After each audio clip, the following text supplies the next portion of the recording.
안녕하세요. 저는 30대 후반 정현아라고 해요. 제가 결혼을 좀 일찍 했는데요. 그만큼 남편이 좋았던 것 같아요. 남편과는 대학 때 만나 연애했고 남편이 저보다 2살 연상으로 저랑 같은 해에 대학을 졸업했는데 졸업하자마자 결혼을 했거든요. 속도 위반을 했다거나 그런 건 아니었어요. 남편과 제가 사는 곳이 정말 멀었는데 학교 졸업하고 데이트할 생각을 하니 캄캄하더라고요. 둘 다 취직은 한 상태라 바빠지기도 해서 만나기가 더 힘들어지기도 했고 말이에요. 학교에서 늘 붙어 있다가 그렇게 되니 오래 만났어도 다시 더 애틋해지고 그러더라고요. 그러니 주말이면 좀 쉬고 싶고 피곤하기도 했지만 악착같이 나가서 남편이랑 데이트하고 그랬어요. 그러니 늘 피곤에 절어 있었죠. 남편이랑 데이트 안 하고 바로 퇴근하는 날이면 밥 먹다가 졸기도 하고 저녁 먹고 나면 바로 골아 떨어지기도 하고 그랬어요. 그걸 보시더니 저희 부모님께서 먼저 결혼 이야기를 꺼내신 거예요. 그렇게 피곤해서 어떡하니? 원래 학교고 회사고 간에 1년 차일 때가 제일 힘든 건데 그 와중에 데이트까지 하려니 몸이 나만할 리가 있나? 그러지 말고 이참에 그냥 결혼을 하면 어떠니? 아이 무슨 엄마도 참 내가 나이가 몇인데 벌써 결혼을 해. 나 이제 대학 갓 졸업했어. 그게 뭐 어때서? 너희 충분히 오래 만나기도 했고 지금 둘 다 회사 다니느라 피곤해 죽으면서도 데이트하고 다니는 거 보면 서로 제짝인 거지 뭐. 더 볼 거 있어? 연애할 때 남편이랑 친정 부모님 모시고 종종 같이 식사도 하고 놀러도 간 적이 있거든요. 부모님은 그렇게 만나보며 남편을 좋은 사윗감이라고 생각하셨고 그러니 이미 친정에서 남편은 사위 대접받고 있었던 거나 다름없기도 했죠. 그렇게 결혼 이야기가 나오게 됐고 시모도 저를 마음에 들어 하셔서 양가 부모님들께서 서둘러 결혼을 시키자고 하셨던 거예요. 물론 남편과 저도 일찍 결혼하는 것도 좋겠다 싶어서 결혼을 결심하게 됐던 겁니다. 저희는 그렇게 양가 부모님들의 지지를 받으며 어린 나이에 결혼도 했고 소꿉놀이처럼 신혼생활을 시작했어요. 지금 생각해도 그때 그렇게 일찍 결혼한 건 잘했다 싶어요. 그 덕분에 어릴 때 아들, 딸 하나씩 일찌감치 낳아 엄마도 체력 좋으실 때 저희 애들 봐주실 수 있었고 결혼하면서 둘 다 철이 많이 들어서 경제관념이나 이런 것들도 일찍 깨우치게 된 것 같거든요. 지금의 생활에도 무척이나 만족하며 살고 있답니다. 시부는 남편이 고3일 때 돌아가셨으니 저는 시부를 직접 뵌 적은 없었고 시모 혼자 계셨는데 홀 시어머니라는 선입견이 무색하게 정 많고 다정하고 좋은 분이세요. 저희 시어머니가 얼굴도 고우시지만 말도 여성스럽게 하시고 항상 단정하고 단아한 모습이 천생여자라는 소리가 절로 나오게 하는 그런 분이시거든요. 저는 좀 털털하고 덜렁거리는 편이라 여성스러운 스타일은 아니고 저희 친정 엄마도 가끔 웃기게 욕도 잘하는 주책바가지 아줌마라서 시모를 처음 뵀을 땐 신기하기까지 했어요.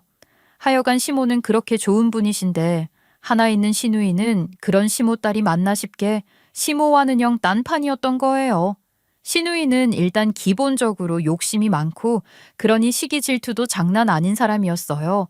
남편보다 2살 연상인데 남편한테도 어지간히 누나 대접받으려고 하고 남편이 저한테 좀 잘해주거나 그러면 쌍심지를 켜고 말에 뼈를 심어 비아냥거려야 직성이 풀리는 사람이었죠. 동생이 하나 받으면 본인은 3개 받아야 하는 그런 사람 있잖아요. 저희 시누이가 딱 그런 사람이에요. 욕심이 많으니 눈도 높겠지만 성질이 그 모양이니 연애하기도 쉽지 않을 거예요. 그렇다고 시모 닮아 예쁘기라도 하던가 그것도 아니니 40 넘은 지가 언젠데 아직도 시집을 못 가고 있는 거 아니겠어요. 확실하게 말하는데 못 간 거예요. 안 간 거 아닙니다. 시누이가 남편한테 누나 대접 오지게 받고 싶어 한다고 했잖아요. 어디 제 남편에게만 그랬겠어요? 시모한테도 늘 그런 식이었어요. 제가 아는 시모는 절대 그런 사람이 아니라는 걸 알고 있기 때문에 또 시누이가 하는 말을 그다지 신뢰하지 않기 때문에 저는 시누이가 하는 말을 절대 곧이곧대로 듣지 않지만 시누이의 주장에 의하면 자랄 때 집에서 아들인 남편만 귀하게 키우고 자기는 어려서부터 차별만 받고 컸다고 하더라고요. 시누이가 입으로만 떠들어대는 그 피해의식이라는 게 정말 말도 안 되고 웃기지도 않는 게 시누이 행동하는 걸 보면 절대 그런 차별 대우를 받고 자란 사람이 아니에요. 만날 그놈의 차별 대우 들먹이며 남편한테는 누나 대접, 시모한테도 귀한 딸 대접 당당하게 요구하고 집안의 상전처럼 굴고 있었단 말이죠. 시모 말을 들어보면 시모의 시모, 그러니까 남편과 시누이의 할머니가 남편을 우리 손자 하면서 좀 그러기는 했다고 해요. 그렇다고는 하나 1년에 몇 번 뵙지도 못했던 할머니고 그나마 일찍 돌아가셔서 그런 소리를 오래 들은 것도 아니라고 하더라고요. 시모도 돌아가신 시부도 시누이를 딸이라고 차별하기는커녕 오히려 첫째라고 챙기려고 했다고 하시던데 그럼에도 불구하고 시누이지 혼자 차별을 당했다며 입으로만 서럽다고 하는 것 같았어요. 내가 정말 차별만 안 받았어도 학교도 더 좋은 학교 갔을 거야. 엄마가 아들이라고 쟤한테만 신경 쓰고 그랬잖아. 제가 시누이가 학교 어디 나왔는지도 다 아는데 정말이지 어떻게 저런 말을 아무렇지도 않게 하는지 모르겠어요. 그런 식으로 시모만 공격하고 원망하는 말을 한 게 아니라 제 남편한테도 걸핏하면 부담 지우려는 말을 많이 하더라고요. 야, 너만 아니었으면 내가 정말 지금보다 몇 배는 잘 됐을 거야. 너 때문에 내가 양보하고 포기한 게 얼마나 많은지 알지? 그러면서 자꾸만 뭔가를 확인시키려고 하던데 제가 저희 남편을 알잖아요. 남편 성격에 진짜 자기 때문에 자기 누나가 포기한 게 있고 그런 거라면 이미 저한테도 그런 얘기 다 하고 누나한테 자기가 잘해야 된다고 그렇게 말했을 사람이거든요. 근데 저는 남편한테 한 번도 그런 얘기를 들은 적이 없어요. 그런 걸 보면 그런 말들도 다 시누이가 지 혼자 주장하는 거죠. 저도 시누이 그러는 게 딱 질릴 판이니 그런 시누이를 남편이나 시모도 힘들어하고 좀 질려하는 것 같긴 했죠. 그래도 또 시누이가 그러면 그러는 대로 달래듯 잘 맞춰주긴 하는 것 같더라고요. 그러는 걸 보고 있으면 시누이가 저런 식으로 오랫동안 가스라이팅을 한 것 같다는 생각에 남편과 시모가 조금 안쓰럽기까지 했습니다. 남편과 저는 결혼하고 직장 생활을 몇 년 하다가 퇴사하고 둘 퇴직금으로 작은 사업을 시작해서 하고 있어요. 남편이 사진과 영상에 관심이 많아 오래전부터 취미로 하던 것을 본격적으로 일로 해보려고 스튜디오를 하나 내기로 했거든요. 그러면서 공유 오피스, 에어비앤비, 파티룸 같은 공유 공간 대여 사업으로 확장해오고 있는 중이랍니다. 공유 공간 대여 사업이라는 게 생소한 분들이 계실지도 모르니까 간단하게 설명을 해드릴게요. 우선 공유 오피스라는 건 굳이 돈 들여 사무실을 낼 필요가 없는 1인 사업가들이나 프리랜서들도 많이 이용을 하고요. 출장 온 사람들, 또 외국계 회사에서 한국에 진출하기 전에 이것저것 알아볼 때도 바로 사무실부터 차릴 수는 없으니 그런 공간을 많이 이용하더라고요. 에어비앤비는 많이들 아실 것 같은데 호텔 같은 숙박시설이 아닌 주거 공간에 머물기를 원하는 사람들이 많이 이용하는 시설이에요. 또 파티룸은 파티라는 게 사실 일상적인 건 아니잖아요. 일시적인 거니까 그런 걸 위한 공간을 늘 갖춰놓고 사는 사람들은 없는 거죠. 그런 이벤트를 위한 공간을 대여해 주는 거예요. 요즘에는 파티 같은 것뿐만 아니라 작품 활동을 하는 예술가들이 짧은 기간 작업을 하기 위한 공간으로도 많이 활용을 하더라고요. 하여간 나름대로 수요가 있는 사업이라 남편과 제가 열심히 해오고 있답니다. 사업이라는 게 그렇잖아요. 월급 받는 거랑 다르니까 바쁠 때는 정말 밥 먹을 새도 없이 정신없이 일할 때도 많고 고달픈 부분이 확실히 있긴 하죠. 그래도 저희 부부는 그런 것도 즐기며 즐겁게 일하고 있는데 시누이는 그런 저희 일을 깎아내리기 바쁜 거예요. 말이 좋아 사업이지. 요즘 같을 땐 더더욱 남의 돈 받는 게 속 편한 거야. 그러게 잘 다니던 회사를 왜 때려치고 나와서 고생이야. 이것도 다 저희가 좋아서 하는 거죠 뭐. 그런 마음 없이는 사업 못해요. 즐기면서 하는 거예요. 그게 다 정신 승리하려는 거 아니야? 딱하다 정말. 아, 나는 월급 따박따박 내고 유급휴가도 받는 직장인이라서 얼마나 행복한지. 다행이야. 난 그런 고생 못할 것 같거든. 그것도 간호사 아니야 간호사. 간호사도 사자 직업이지 뭐. 시누이는 스스로 과대평가하고 남 깎아내리는 게 일상인 사람이었어요. 신혼 때는 그런 시누이가 은근 스트레스였죠. 남편이 저한테 잘하는 것까지 질투하고 간섭하는 것도 너무 싫고 힘들었는데 10년 넘게 그러는 걸 보고 있으니 이제는 그냥 웃긴 수준이랍니다. 시댁 갈 때마다 오늘은 시누이가 또 무슨 되도 않는 가짜는 소리를 할까. 시누이 개소리 어록까지 만들어가며 새로운 어록 쏟아내주길 기대할 정도로 즐기고 있어요. 그리고 시누이가 아무리 꼴 보기 싫어도 너무너무 좋으신 시모가 있으니 시댁 가는 것도 싫지 않았던 것 같아요. 시누이만 쏙 골라내면 정말 완벽한데 저희 엄마가 그러시더라고요. 사는 게 너무 완벽하면 또 재미가 없대요. 그러니 그렇게 얄미운 시누이 하나쯤 있는 것도 즐기며 사는 거죠. 그런데 그런 시누이가 저를 더 못 잡아먹어서 안달이 나게 된 계기가 있었던 거예요. 남편이랑 제가 처음 사업 시작할 때 둘의 퇴직금을 다 쏟아붓는다고 해도 둘이 직장 생활을 그리 오래 한 것도 아니었으니 자금이 아쉽긴 했어요. 그래도 작게 시작하자 싶은 마음이었는데 그때 시모가 시누이 몰래 2억 정도를 도와주셨거든요. 이왕 시작하는 거 제대로 해보라고 도와주신 거였는데 시누이 몰래 해주는 거니까 걔한테는 절대 비밀로 해야 된다고 알면 그 난리치는 거 뒷감당 못한다고 신신당부하셨죠. 그 비밀을 몇 년이나 잘 유지하고 있었는데 세상에 비밀 없다더니 결국 시누이가 그 사실을 알게 된 거예요. 남편 고등학교 때 친했던 친구 중에 남편이랑 똑같이 2살 터울 누나가 있는 친구가 있는데 누나들끼리도 친구고 여전히 교류하며 지내고 있는 친구가 있었어요. 근데 그 친구가 부동산 쪽 일을 하고 있어서 처음 저희가 사업 시작할 때 도움을 좀 받았는데 그 과정에서 어찌어찌 그 친구는 시모가 사업 자금을 도와준 걸 알게 됐고 저희는 그게 찜찜해서 절대 비밀 지켜달라고 그 친구 입단속도 하고 그랬거든요. 그런데 그 친구가 얼마 후 베트남으로 이민을 갔고 그렇게 멀어지니 잊어버리고 살았던 거예요. 그 친구가 최근에 한국에 다니러 왔다가 자기 누나한테 무슨 얘기를 하다가 말 실수를 한 모양이더라고요. 그리고 그걸 그 친구 누나가 시누이한테 전하는 바람에 시누이 완전 눈 뒤집혀서 난리도 아니었어요. 그 돈 진짜 엄마가 해준 거야? 세상에. 그래놓고 그동안 몇 년씩이나 감쪽같이 나한테 말도 안 하고 속인 거야? 어떻게 그럴 수가 있어?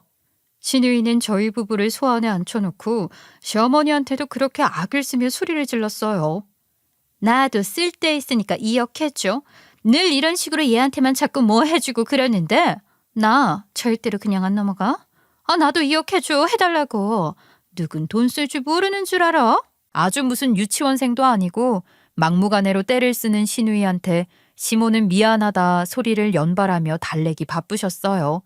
시모가 거의 빌다시피 시누이 달래서 미친 것처럼 난리치는 건 겨우 주저앉혔는데 그걸 보고 있으니 제가 속이 터져 죽겠는 거예요. 시누이 달래느라 지친 시모가 방에 들어가 누우시길래 제가 얼른 따라 들어가서 자리도 좀 봐드리고 하다가 시모한테 말씀드렸어요. 어머니, 그렇게 저자세로 달래기만 하시면 안 돼요. 어머니가 뭘 그렇게 잘못하셨다고 미안하다고 하시는 거예요. 제가 보기엔 어머님이 자꾸 그렇게 봐주고 달래버릇하니까 형님도 자꾸 더 저러는 것 같아요. 단호하게 할 땐 단호하게 하셔야 형님도 안 저러지 않겠어요? 그런 말씀을 드리고 있었는데 시누이 그게 분이 덜 풀렸는지 시모 방에 따라 들어와 더 따지려고 했던 건지 하여간 시모 방문 앞에서 제가 하는 얘기를 다 들은 거 있죠. 그러니 문 벌컥 걷어차고 들어와서는 제 머리채부터 휘어잡고 소리를 지르는 거예요. 이게 손이 시누이 무서운 것도 모르고 시어머니가 네 밥이니? 어디서 시어머니한테 시누이 이간질이야? 이간질이라니요. 어머님이 잘못하신 것도 없는데 형님한테 그렇게 잘못했다 소리만 하시는 게 보기 안타까워서 그런 거예요. 웃기는 소리 하고 있네. 애초에 네가 이런 식으로 우리 엄마 가스라이팅해서 그 돈 2억도 뺏어간 거지? 내가 모를 줄 알아? 무슨 말씀을 하시는 거예요? 형님, 이것 좀 놓고 말씀하세요. 이게 지금 뭐 하시는 거예요? 왜? 뭐? 아프냐? 이깟 머리채 좀 잡혔다고 그게 그렇게 아프니? 네가 우리 엄마한테 속삭여서 엄마 돈 야금야금 빼내갖고 있는 거 알게 된 내 마음이 더 아프다. 알아? 그러면서 미친 듯이 발광을 하던데 가스라이팅이 뭔지나 알고 그러는 건지 진짜 어이없는 거죠. 시모랑 남편이 간신히 말려서 제 머리채 잡은 시누이 떼어놨고 시모가 또 시누이한테 빌듯이 달래야 했답니다. 그날 생각을 하니 지금도 머리카락이 쭈뼛 서는 것 같아요. 어찌나 야무지게 휘어잡던지 말이에요. 속 터졌지만 어쩌겠어요. 시누이는 시누이고 저는 여전히 일 때문에 바빴거든요. 최근 저희가 운영하는 공유 공간을 이용하는 외국인들이 부쩍 늘었는데 간단한 소통으로는 한계가 느껴졌고 보다 풍성하고 디테일한 소통의 필요성을 느껴 영어 학원 등록까지 했어요. 도시로 여행 오는 외국인 관광객들이 많아졌는데 호텔은 부담스럽다거나 현지인 감성이나 정서를 체험하고 싶어 하는 사람들이 점점 늘어나는 추세더라고요. 저도 사실 여행 가면 좋은 호텔이나 리조트도 좋지만 거기 사는 사람들은 어떻게 사는지 그런 게 더 궁금하기도 해서 일부러 에어비앤비를 숙소로 잡을 때도 많으니까 사람 생각하는 게 비슷한 게 아닌가 싶어요. 하여간 그렇게 외국인들 예약이 끊이지 않으니 그만큼 영어에 대한 필요성도 더 크게 느껴졌던 것 같아요. 그렇게 다니게 된 영어 학원에서 하루는 같은 반 수강생들과 선생님까지 다 함께 문화 체험 일환으로 와인 파티를 하고 기념으로 사진도 찍어서 SNS에 올렸는데 시누이가 그 사진을 보고 저랑 같은 반에서 공부하는 남자 한 명한테 꽂힌 거예요. 올케가 올린 사진에 있는 그 남자 말이야. 태그된 거 타고 그 남자 SNS에도 가봤는데 아유 다 비공개여서 뭐 볼 수 있는 게 아무것도 없더라. 뭐 하는 사람이야? 나이는 몇 살인데? 설마 결혼한 건 아니지? 여자친구는 있나? 부모님 뭐 하시는지 그런 것도 알아? 말을 말아야죠. 그 남자 SNS 뒤지고 여기저기 돌아다니면서 털어볼 수 있는 게 없는지 기웃거리다 안 되니까 결국 저한테 꼬치꼬치 호구조사하려고 들더라고요. 형님도 참, 제가 그런 것까지 어떻게 알아요? 개인적인 얘기를 그렇게 많이 하지는 않아서 잘 몰라요. 아, 그래? 근데 회화반 아니야? 그럼 서로 사적인 얘기들도 많이 하고 그러지 않나? 뭐 됐고, 나 그 사람이랑 소개팅 좀 시켜줘. 그 정도는 해줄 수 있지? 솔직히 기도 안 차는 게 일단 그 남자는 30대 후반인데 그보다 훨씬 젊어 보여서 누가 봐도 40대 훌쩍 넘어 보이는 시누이한테 가당치도 않은 사람이거든요. 원체 인물이 좋기도 하고 자기 관리 철저한 타입이라 몸도 좋아요. 스테이셔너리 사업하는 사람인데 규모가 크진 않아도 나름 좋은 평가를 받고 있는 브랜드라 더 잘 될 것 같은 사람이기도 하고요. 그런 사람한테 저희 시누이 같은 사람을 일단 드러난 조건만으로도 말도 안 되는데 제가 저희 시누이를 모르나요? 그 성질에 그 비뚤어진 마음하며 말도 안 되는 거죠. 그래서 곤란하다 하면서 안 시켜주고 있었는데 시누이가 저 수업 듣는 시간에 영어 학원까지 찾아온 거예요. 어머, 안녕하세요. 제가 여기 정연아 신우인데요. 소개팅 좀 시켜달라고 했더니, 우리 올케가 자꾸 빼길래 그냥 제가 직접 만나러 온 거예요. 반가워요. 그러면서 그 남자한테 직접 본인 어필하고 연락처를 따려고 하더라고요. 진짜 쥐구멍 어디 있냐 싶었죠. 시누이 그 뻔뻔함에 제 얼굴이 새빨개져서 왜 부끄러움이 내 몫이어야 하는지 화나 죽겠는 거예요.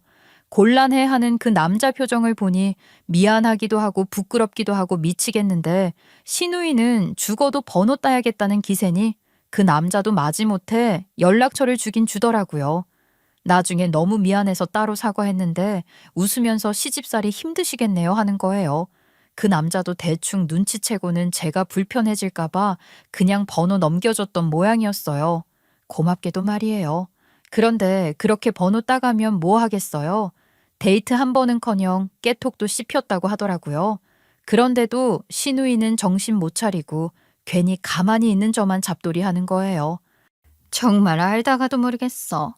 그 남자도 분명히 나한테 호감 있는 것 같았고 연락처도 주고받았는데 이럴 리가 없잖아. 올케 네가 이간질한 거 아니야? 네가 뭐 나 나쁘게 말한 거 아니냐고. 모함한 거 아니야? 형님, 제가 무슨 형님을 모함해요. 그 사람한테 형님 얘기 한마디도 한 적 없어요. 그것도 문제 아니니? 왜? 내가 그렇게 잘난 남자랑 잘 될까 봐 샘났어? 질투나? 그래서 그랬니? 뭐라도 좋은 말을 해줬어야 할 거 아니야. 저 그 사람이랑 그 정도로 친하지도 않고요. 그런 얘기는 아무래도 조심스럽죠. 이거 봐. 그러니까 결국 올케가 나 질투해서 회방난 거 아니야. 어떻게 그럴 수가 있어? 내가 네 남편보다 훨씬 괜찮은 사람 만나는 게 그렇게 싫었냐? 아, 진짜 인간성 나오네. 시누이가 되도 않는 소리 하는 거 계속 들어주고 대꾸도 해줬는데 더 이상은 안 되겠다 싶어서 사실대로 말해주고 현실 직시하게 해줬죠. 형님, 사실 제가 괜히 형님 상처받으실까봐 말 안 하려고 했는데요.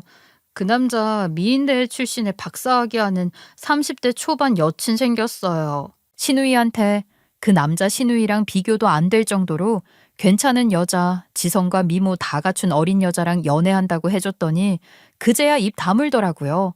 저렇게 남자를 밝히고 좋아하는데 여태 시집은커녕 연애도 못하고 있으니 어쩌나 싶었는데 용케 남자 하나를 만나고 있다고 하는 거예요.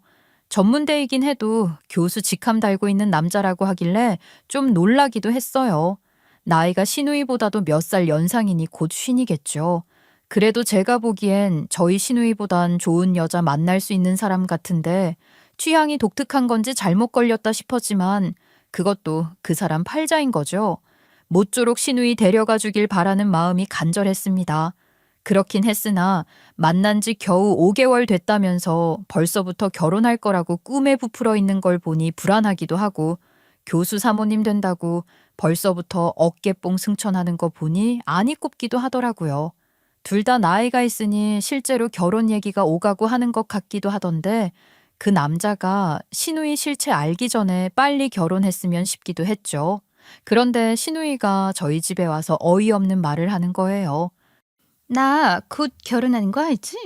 그래서 말인데 혼수 비용으로 2억만 보태. 니들 사업에 우리 엄마가 2억 해줬으니까 그 돈 나한테 갚으란 말이야. 아니 형님, 제가 그 돈을 갚더라도 어머님께 갚는 거지 그걸 왜 형님한테 갚으라고 하시는 거예요? 그걸 지금 말이라고 해? 엄마 돈이 내 돈이지 뭘 물어. 몇 년이나 이자 한 푼 안 내고 그 큰 돈 갖다 쓰고 입 싹 닦는 거 생각하면 내가 정말 헛딱지가 나. 정말 염치도 없다고, 응? 이자 받으시려고 해주신 돈도 아니고, 아니, 그것보다 그걸 왜 형님이 그러시냐고요. 내가 이자 내놓으라 소리 안 할 테니까 딱 원금 그대로 2억만 가져와. 내가 이 나이 먹도록 시집도 못 간 건 평생 내 동생한테 양보만 하고 산 탓인 거 옳기도 알지? 그러니까 그 정도 해주는 걸로 그 빚 갚게 해줄게. 시누이는 그놈의 피해자 코스프레, 가스라이팅을 또 시작하는 거예요.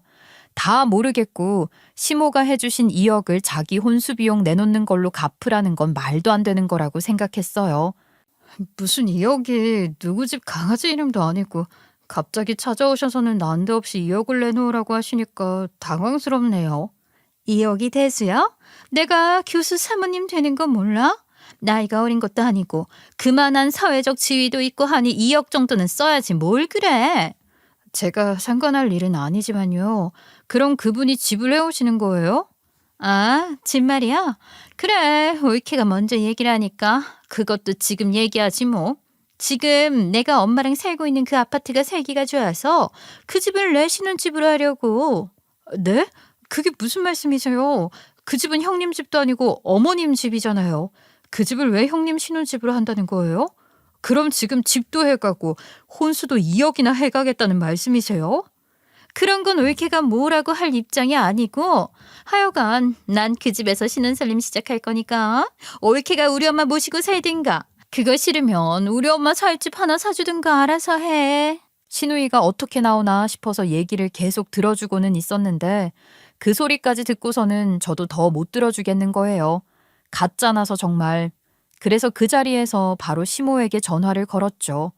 어머니, 지금 형님이 저희 집에 오셔서 혼수 비용으로 2억을 내놓으라고 하시더니 지금 어머니 살고 계시는 그 집도 본인 신혼집으로 할 거라고 하는데 어머니, 저는 그 꼴은 못 볼 것 같아요. 그러니 그 집 그냥 내놓는 게 낫겠어요. 제가 시모에게 그렇게 말하고 전화를 끊었더니 시누이가 뒷목 잡고 난리치더라고요. 뭐? 너 지금 우리 엄마한테 뭐라고 했어? 네가 뭔데 그 집을 내놓으라 말하냐고? 아, 나 진짜 어이없네. 야, 우리 엄마가 너 좀 예뻐한다 싶으니까 눈에 뵈는 게 없지? 아무리 그래도 우리 엄마가 네 시엄마야, 시엄마. 너 진짜 미친 거 아니야? 아, 형님은 모르시죠. 그러니 이렇게 난리를 치는 거겠지. 그 집, 형님도 지금 살고 계시는 그 집이요. 그거 제가 어머니 사드린 거예요. 아시겠어요? 사실 남편이랑 저랑 하는 사업이 얼마 전부터 이게 무슨 일인가 싶게 꽤 잘 되고 있었어요.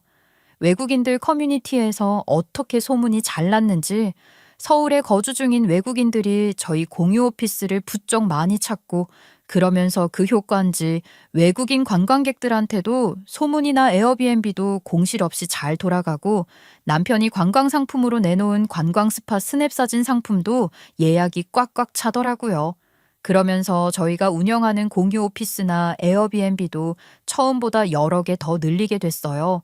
그렇게 사업이 점점 더 잘 되고 있었지만 시누이한테는 절대 티를 안 냈던 거예요. 시누이가 알았어 봐요. 소소하게 돈 요구할 것도 그렇고 더 겁나는 건 저희 사업에 지자리 하나 만들어내라고 하며 참견까지 하려고 들까봐 그게 제일 싫고 무서웠던 것 같아요. 그래서 절대 티 안 냈거든요. 시모한테는 물론 다 말씀드렸고 처음 저희가 사업 시작한다고 할 때 믿고 도와주셨던 게 고마워서 아파트 사둔 걸 시모 드렸던 거예요. 시누이한테는 좋은 가격에 집이 나와서 시모가 집 팔고 들어간 거라고만 했고 당연히 저희가 사줬다고는 절대 말 안 했어요. 시누이가 시모랑 같이 살았으니 이사할 때 싱글벙글해서는 좋은 집으로 이사 간다고 저희한테 괜히 잘난 척도 하고 그랬었는데 그 집에 본인 지분은 하나도 없으면서 말이에요. 그것도 저는 그냥 귀엽네 하고 웃어 넘겨주고 그랬어요. 그 아파트가 인프라도 좋고 접근성도 좋은 신도시에 있는 거라 살기가 정말 좋거든요. 처음 분양받았을 때보다 값도 많이 올라서 팔고 시세 차익 누릴까 싶은 생각도 안 한 게 아닌데 시모가 더 나이 드셔서 살기에도 좋을 것 같아서 투자 가치 그런 거 생각하지 말고 그냥 거기서 쭉 사시는 게 좋겠다 했던 거라고요. 그런데 그걸 시누이년이 군침을 흘리며 지 신혼집으로 하겠다고 나선 거예요. 그것도 시모에게조차 한마디 상의 없이 말이에요. 하여간 개념 없는 년이라니까요. 시누이가 그딴 식으로 나오니까 그 꼴은 도저히 못 보겠고 그 아파트 처분해서 시세 차익이나 얻자 싶었던 겁니다. 시누이한테 그 아파트가 내가 해드린 거다 하며 맞서고 시누이는 여전히 저한테 쌍심지 켜고 씩씩거리고 있는데 제 전화를 받고 시모가 바로 저희 집으로 뛰어오신 거예요. 그런데 시모가 집에 들어오시자마자 시누이년 뺨부터 올려치시더라고요. 저도 시모 그런 모습 처음 봤고 시누이도 살면서 시모에게 뺨은커녕 손바닥 한 대 맞은 적 없었을 테니 완전 벙찐 게 보였어요. 그러면서도 맞자마자 아주 표독스럽게 시모한테 대드는 거예요. 엄마 지금 나 때린 거야? 뺨! 엄마가 내 뺨을 때렸다고. 알아? 어떻게 엄마가 나를 때릴 수가 있어? 엄마가 어떻게 나를 때리냐고. 우리 엄마 맞아? 내가 그동안 인연이 이뻐서 다 받아주고 참아주고 했던 건 줄 아니? 네가 하는 말 하나도 맞는 말도 아니고 순 억지인 거 다 알면서도 그냥 받아준 거야. 그게 무슨 말이야? 엄마가 뭘 받아주고 참아줬다는 거야? 내가 엄마가 나 차별해서 키운 것 때문에 이 모양 이 꼴로 사는 거 아니야? 엄마가 뭘 참아 참기를? 그놈의 차별받았다 소리 언제까지 할래? 그 나이 먹도록 시집도 못 가고 있는 거 내가 딱 해서 저게 저렇게라도 해야 마음이 달래지려나 싶어서 안쓰러운 마음으로 감싸주고 있었던 거야. 그걸 네가 정말 몰랐니? 어머 기막혀 엄마. 지금 내가 불쌍해서 봐주고 살았던 거야? 그래. 엄마가 나랑 제 차별해서 내가 불쌍하게 자랐지. 근데 그걸 그렇게 말한다고? 그만 좀 해.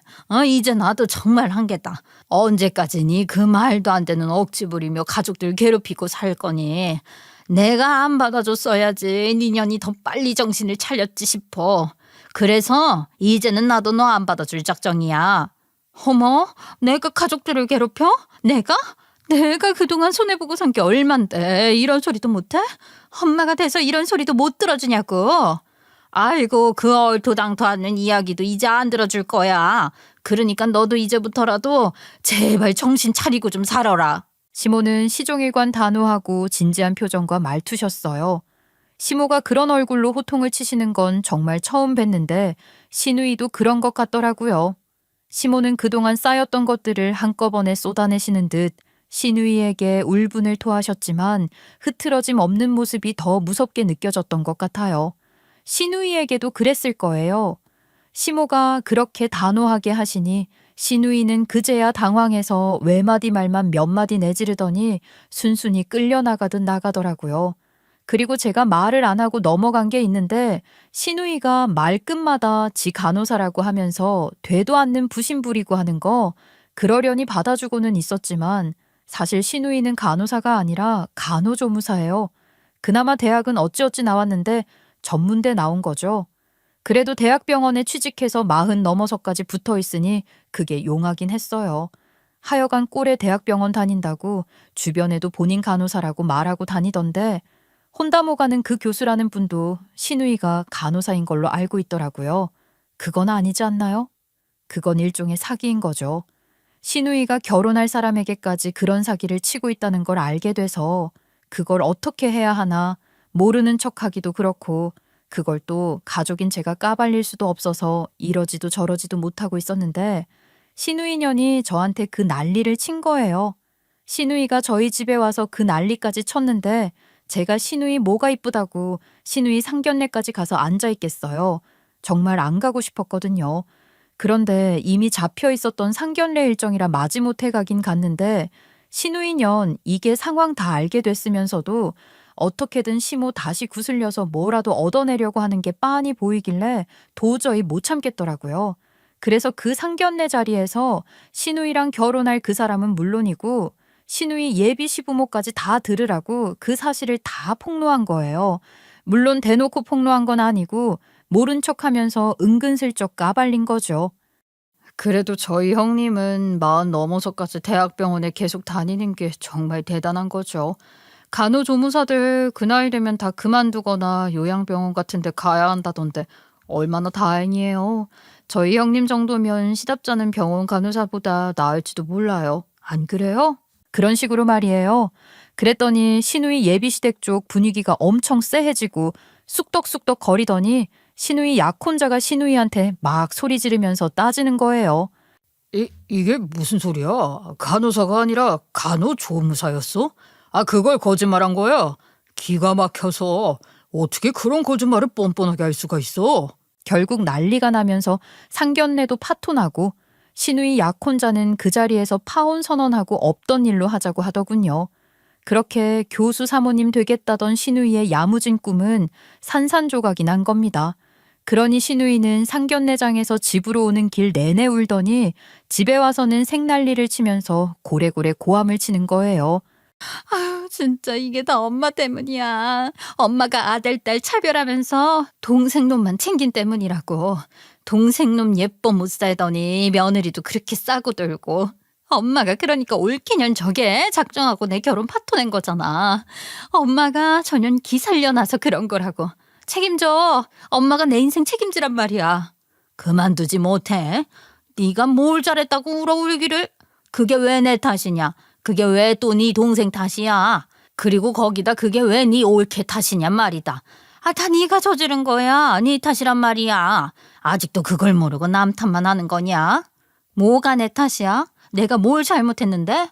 어릴 때부터 내 기 죽이고 동생 놈만 잘났다 하더니 결국은 엄마 때문에 내 인생 망친 거 아니야. 내가 대학만 제대로 갔어도 이렇게 안 됐어. 내가 너한테 너 대학 안 보낸다고 했니? 내가 너 전문대 가라고 했어? 성적 안 돼서 전문대밖에 못 가게 생긴 거 재수시켜주겠다고 해도 네가 싫다고 했지 않니? 공부도 때가 있는 거지. 고등학교 내내 얼마나 힘들었는데 재수를 또 해. 엄만 지금 재수시켜주겠다고 한 게 뭐 대단한 거라고 이래? 학교 다닐 때도 네 동생이랑 너랑 똑같은 학원 보냈고 차별한 거 하나 없다. 오히려 네가 수학아에 손 놓고 포기한 것 같아서 너는 과외까지 시켜줬는데 하도 공부를 안 하니 오죽하면 과외 선생이 못 가르치겠다고 포기했던 거 몰라서 그래? 내가 뭘 너 어떻게 해줬어야 하니? 어? 학원 보내주고 과외 시켜주면 그게 다야? 야, 넌 그렇게 가만히 듣고만 있을 거니? 너는 네 누나 인생이 안쓰럽지도 않아. 네 놈은 동생도 아니야. 마누라 치마폭이 쌓여서 천지 분간도 못하는 놈. 네 마누라 때문에 난 이제 망했다고. 그만두지 못해. 네가 그렇게 살아놓고 누구를 탓을 하는 거야. 언제 정신 차릴래? 이거 봐. 엄마는 지금도 제 편 만들잖아. 엄마가 그러니까 쟤나 옳게나 다 나를 무시하는 거 아니야. 평생을 이렇게 살았다고 내가 평생을. 닥치지 못해? 여기 너 그렇게 살라고 등 떠민 사람 아무도 없다. 직업은 왜 속이고 다니냐? 어? 집에서나 말 그렇게 하는 줄 알았더니 아이 세상에 어떻게 결혼하겠다는 사람한테도 거짓말을 하냔 말이야 이 미친년아. 시모 입에서 그런 험한 말이 나올 줄은 상상도 못했어요. 시누이가 하는 꼴이 하도 어이가 없으니 시모도 그 꼴 더는 못 보겠다 싶으셨을 테고 마음 굳게 먹고 말씀하시고 계셨던 건데 시누이가 끝까지 정신 못 차리고 헛소리 하니까 시모도 정말 폭발을 하신 거 아니겠어요. 그러시면서 시모는 시누이를 당장 집에서 쫓아내기까지 하셨답니다. 시모가 얼마나 무섭게 호통을 치셨는지 시누이도 찍소리 못하고 시모 눈치만 살살 보다가 시모한테 몇 차례나 더 호되게 혼이 나고 나서야 짐 싸서 나가더라고요. 시누이는 그렇게 집에서 쫓겨났고 시모나 저희 부부는 물론이고 초중딩인 저희 아들, 딸한테까지도 전화나 문자를 수십 수백 통씩 하며 스토킹 짓을 한 거예요. 스토킹이 얼마나 무서운 건데 스토킹 범죄가 궁극에 얼마나 무서운 일로까지 번지는지 뉴스를 통해 수도 없이 보아오고 있잖아요. 시누이는 문자로 자기를 받아줄 것을 부탁하며 빌다가 안 받아주면 어떻게 할 거라는 식으로 협박까지 했고 저희 애들 학교나 학원 근처에서 애들 사진을 찍어 보내며 애들한테 직접 가서 고모 도와달라고 부탁해야겠냐. 올케가 알아서 엄마 좀 설득하라는 식으로까지 했는데 이런 식으로 애들 건들기 시작하니 저도 눈 돌아가더라고요. 바로 변호사 찾아갔는데 시누이가 하는 짓은 명백한 스토킹이고 가정폭력이라고 하더군요. 그래서 처벌할 수 있게 해달라고 했죠. 그런데 우리나라에서는 아직까지도 성폭력 범죄나 정보통신망법에 명시된 범죄만 가정폭력으로 인정하고 있다고 하는 거예요. 신체 공격이 없는 가족 스토킹은 범죄로 처벌하기 무척 까다롭고 어렵다면서 말이에요. 그러니 일단 접근 금지 가처분 신청을 하고 그걸 어길 시 계속 벌금을 물리는 것으로 처벌받게 하는 게 최선이라고 하길래 그동안 시누이가 시모, 저희 부부, 저희 애들한테 보낸 문자와 전화 기록 등을 다 증거로 제출해 접근 금지 받아냈어요. 그리고 시모는 잠깐 저희 집으로 피신시켜 지내시게 하고 있답니다. 접근 금지 처분을 받고도 정신 못 차리고 또 스토킹 하길래 바로 벌금 때렸더니 그제야 심각성 인지하고 잘못했다며 비는데 접근 금지는 한 번 벌금 처벌을 받아도 또 어기면 또 벌금을 내야 하는 거거든요. 시누이도 그런 거 찾아보고 알게 됐는지 법을 어기지 않는 한도에서 용서 빌고 별짓을 다 하는 거예요. 저희 아파트 출입문이랑 남편 스튜디오 등 저희 눈에 띄는 아주 잘 보이는 곳에 현수막을 걸어둔 거 있죠? 미안하다 잘못했다. 그런 문구 커다랗게 써서 말입니다. 살다 그런 짓까지 하는 사람 처음 봤어요. 지나가는 사람들 그거 보고 다 수군거리는데 저나 제 남편에게 하는 말이라는 건 저희만 알겠지만 그래도 너무 창피했어요. 접근 금지 처분을 받으면 100m 내로 접근을 하면 안 되거든요. 그러니까 처음엔 100m 밖에서 피켓 만들어서 흔들고 어렴풋이 그러는 걸 보기도 했는데 지도 그렇게 해보다가 안 되겠다 싶었는지 그렇게 현수막을 걸어놓은 거예요. 그렇게 별의별 방법을 다 동원해서 집에만 들여보내달라고 빌었지만 가족 중 누구도 시누이를 받아줄 마음이 없고 안쓰럽다고 생각하지도 않아요. 사실 시모가 마음이 약해지시진 않을까, 그래서 또 저러다 시누이를 받아준다고 하시는 건 아닐까 걱정했는데 오히려 저보다도 시모가 더 완강한 자세로 나오셔서 안심이 됐어요. 아유 저렇게 현수막 붙이고 저러는 건 처벌할 방법이 없는 거니? 아유 저게 진짜 뭐 하는 짓이야? 저거야 뭐 본인이 돈 내고 거기 걸겠다고 하는 거니까 막을 길이 없죠. 불법 현수막이 아니니까요. 근데 형님도 참 대단해요. 아유 어떻게 저런 걸 붙일 생각을 다 했는지 말이에요. 예, 그러면 나도 그 옆에다가 현수막 하나 걸게 해다오. 어림없으니 쓸데없는데 돈 쓰지 말라고 커다랗게 써서 붙여놓고 싶구나. 어머님도 참, 그래도 어머님이 냉정을 유지하셔서 너무 다행이에요. 저나 애비나 어머니 걱정을 많이 했거든요. 걱정 말아. 나는 절대로 마음 약해질 일 없어. 내가 그동안 걔를 다 받아줬던 것도 걔가 딱해서 그런 건데. 그래, 그게 결국은 내가 마음이 약했다는 얘기겠지. 아이 그렇지만 걔한테 끌려다니기만 했던 건 아니니까 그런 걱정은 할 것 없어. 네, 어머니. 애비도 처음에는 좀 힘들어하는 것 같더니 이젠 딱 마음 정리한 것 같더라고요. 그래 나보다 애비가 마음이 더 약해. 지 누나가 애한테 얼마나 이상한 소리를 많이 했는지. 아유 내가 애비 생각해서라도 더 빨리 마음을 단호하게 먹었어야 했는데. 에휴. 이제라도 형님이 정신 차리고 열심히 살 작정을 하셔야 할 텐데 말이에요. 그러게나 말이다. 도대체 어떻게 생겨먹은 앤지. 나도 이제 모르겠다. 그냥 아무 상관없이 신경 끄고 살고 싶어. 그런 마음인 건 시모뿐만 아니라 저희도 마찬가지였어요. 신우이가 어디서 뭘 하며 어떻게 살든 솔직히 관심도 없고 알고 싶지도 않았거든요. 그런데 그게 또 그런 게 아니잖아요. 신우이 이야기가 들려오던데 그게 또 좋은 소식이 아니더라고요. 신우이가 최근 간호조무사로 일하는 대학병원에서도 잘렸다고 하는 거예요. 잘린 사유 듣고 더 어이없었고 신우이 저거 인간 되려면 아직 멀었다 싶었죠. 신우이가 수술실에서 셀카를 찍어 SNS에 올린 게 걸려서 잘렸다는 겁니다. 거짓말해서 파혼당하고 집에서까지 쫓겨난 주제에 그 와중에도 지 수술실 들어가는 간호사로 보이고 싶어서 SNS에서 깝치다가 신우 상황 다 알고 있는 친구가 보다 못해 병원에 고발했다고 하더라고요. 간호조무사는 애당초 수술실에 들어가는 것 자체를 할 수가 없는 거거든요.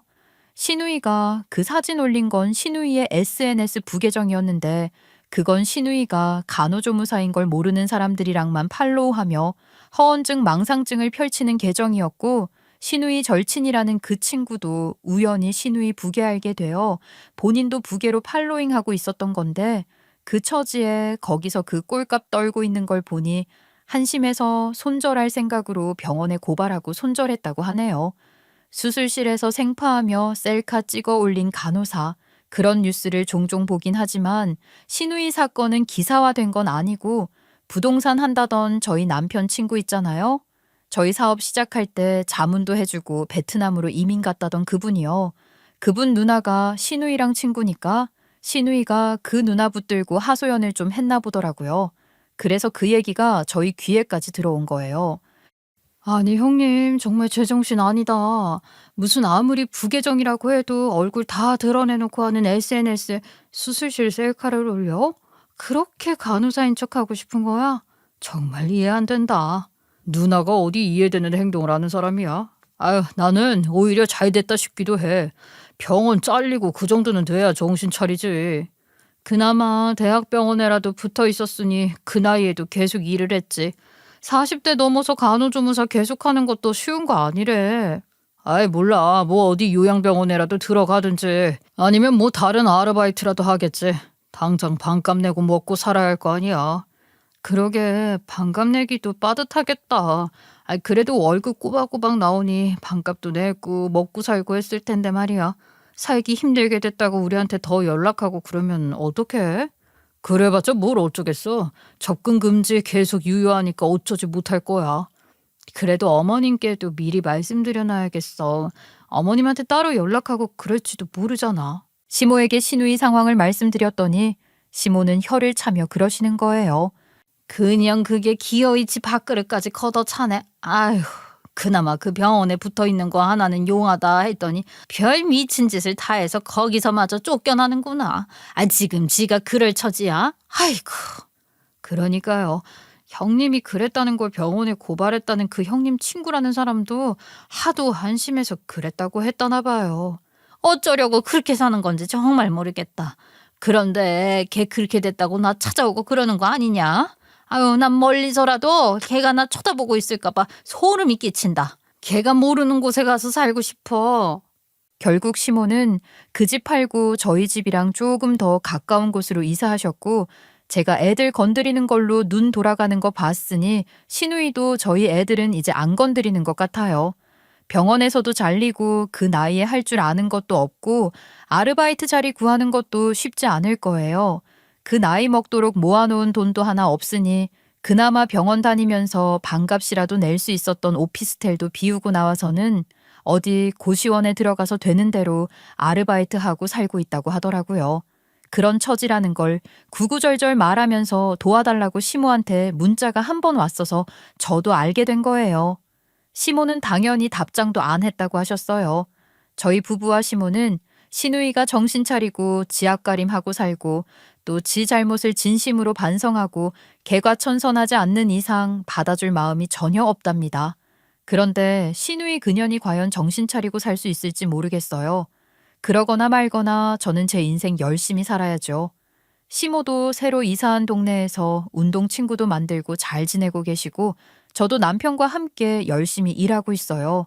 영어 학원 다닌 게 그래도 많이 도움이 되고 있어서 외국인 고객들과 조금 더 자연스러운 소통이 가능해지니 찾는 사람이 더 많아지는 것 같기도 해요.